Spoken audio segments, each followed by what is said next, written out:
ओम श्री साईनाथाय नमः। ओम श्री साईनाथाय नमः। ओम श्री साईनाथाय नमः। सभी साईं भक्तों को नमस्कार। कथा प्रारंभ करते हैं। पिछले भाग में जैसा कि आपको सुनाया था कि मिल के वर्करों को सबको नौकरी से निकाल दिया। आधे सूरज के पास पहुंचे और आधे बाबा के पास पहुंचे कि साईं अब हम क्या करें। बाबा ने कहा ऐसा है, आज तो टाइम निकल गया, कल शाम 4 बजे सभी लोग द्वारका माई में इकट्ठे हुए। आधे पहुंचे सूरज के पास। सूरज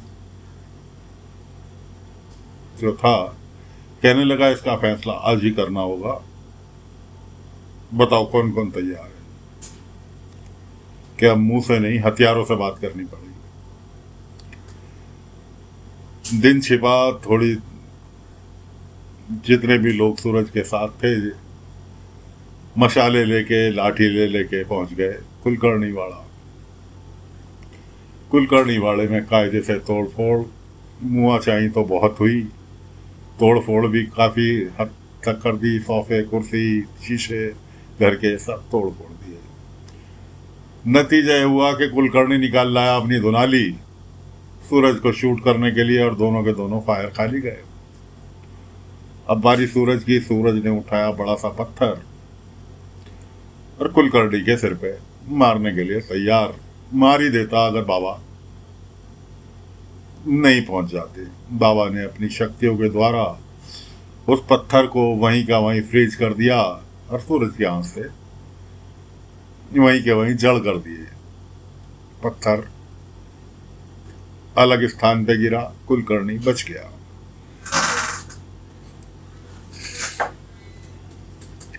लेकिन कुलकर्णी साहब कहाँ सुधरने वाले थे।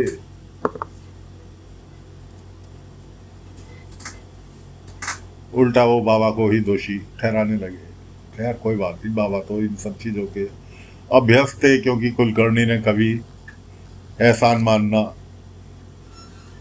सीखा ही नहीं। उसने तो चोरी उठाई गिरी डकैती ये सीख रखी थी, जबकि कई बार बाबा ने उसे मरने से भी बचाया।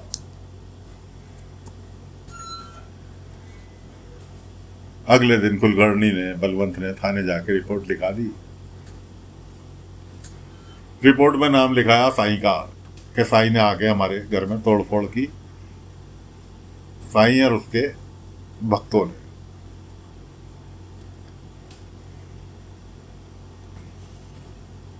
और थानेदार को कहा कि तुम्हें याद होगा पिछली बार सूरज को तुम्हारे थाने से कैसे बिना किसी परमिशन के ले गया था, अपने भक्तों के दम पे।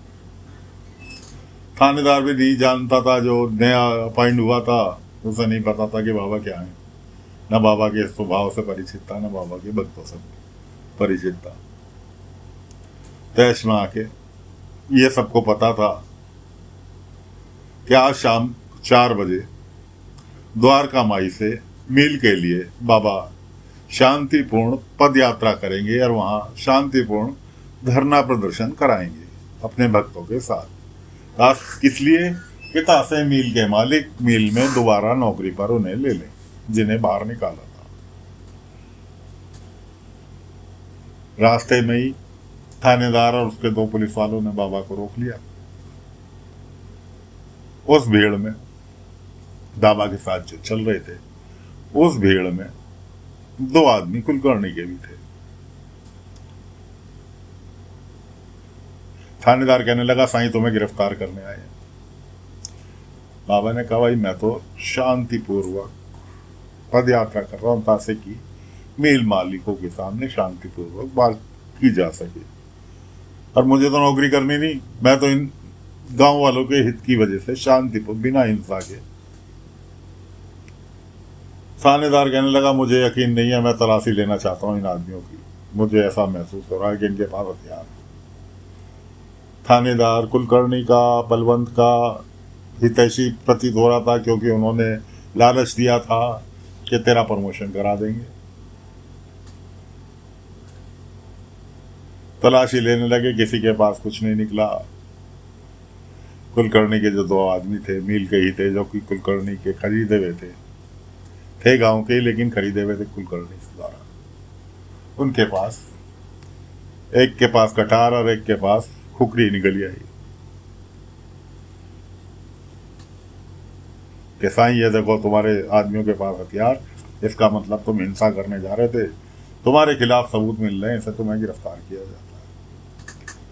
बाबा ने कहा हाँ शौक से करो जी गिरफ्तार मुझे। गांव वाले भिड़ने लगे। बाबा ने कहा हिंसा नहीं, अहिंसा की साथ पद यात्रा पे चल रहे थे ना, अगर हिंसा करोगे, जो भी हिंसा करेगा उसका मेरे से कोई वास्ता नहीं, जिंदगी भर कभी वास्ता नहीं रखूंगा, इसलिए समझ लो।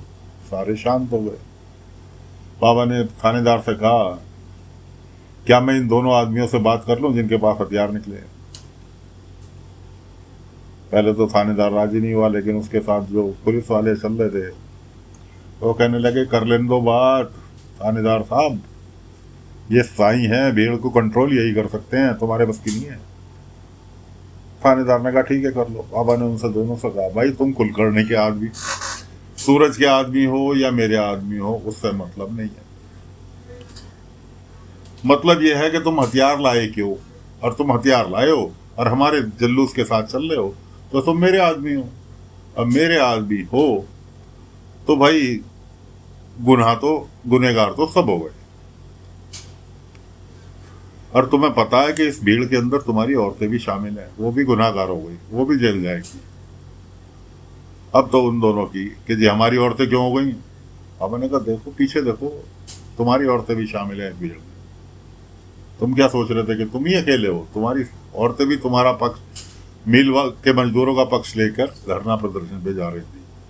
इसलिए गुनाहगार तो अब सब हो गए, इसलिए सब जेल जाएंगे, कोई भी बाहर नहीं रहेगा, सभी गुनाहगार हैं।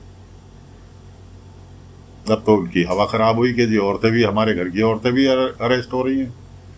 उन्होंने अपना गुनाह कबूल लिया जी कि जी हमें बलवंत जी ने पैसे देके ऐसे ऐसे भेजा था, हथियार लेके शामिल हो जाओ।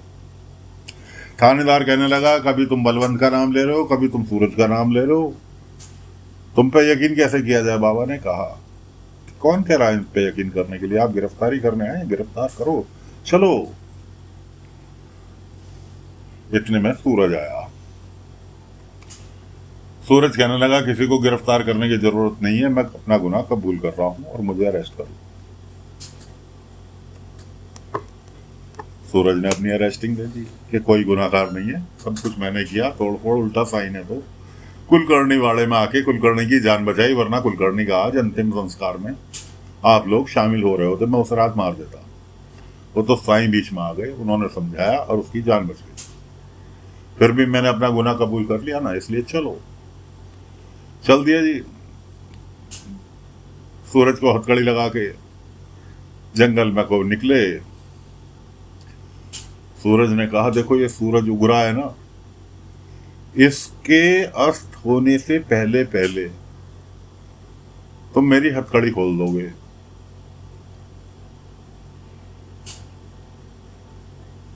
थानेदार कहने लगा हलवा समझाया क्या, सारी जितनी बाहर की हवा खानी खा ले, बस सारी जिंदगी जेल की हवा खाएगा। अच्छा।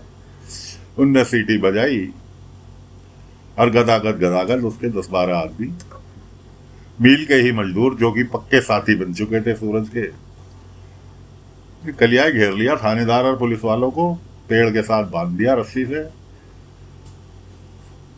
2 रैपट रसीद करे थानेदार के कि बिकाऊ थानेदार कि यहां तुझे बलवंत भी छुड़ाने नहीं आएगा। उसके बाद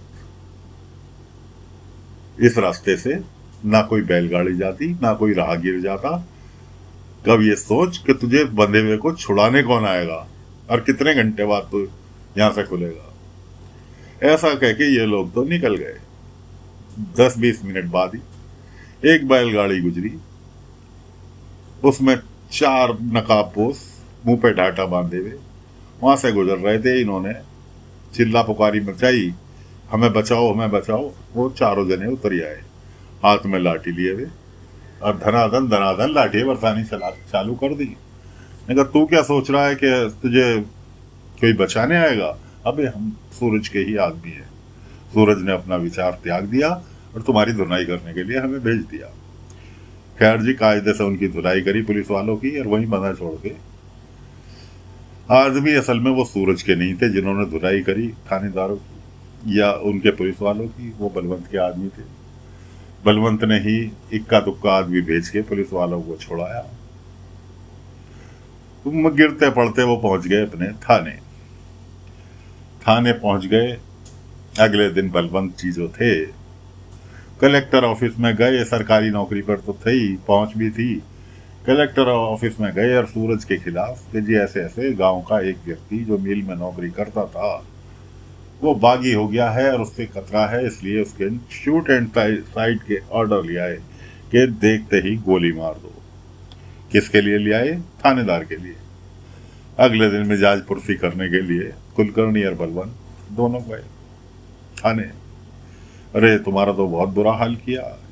थानेदार कहा छोड़ूंगा नहीं। अरे तुम्हारे बस की नहीं है थानेदार साहब, लो तुम्हारी भलाई के लिए अब तो तुम मुंह दिखाने काबिल भी नहीं रहे।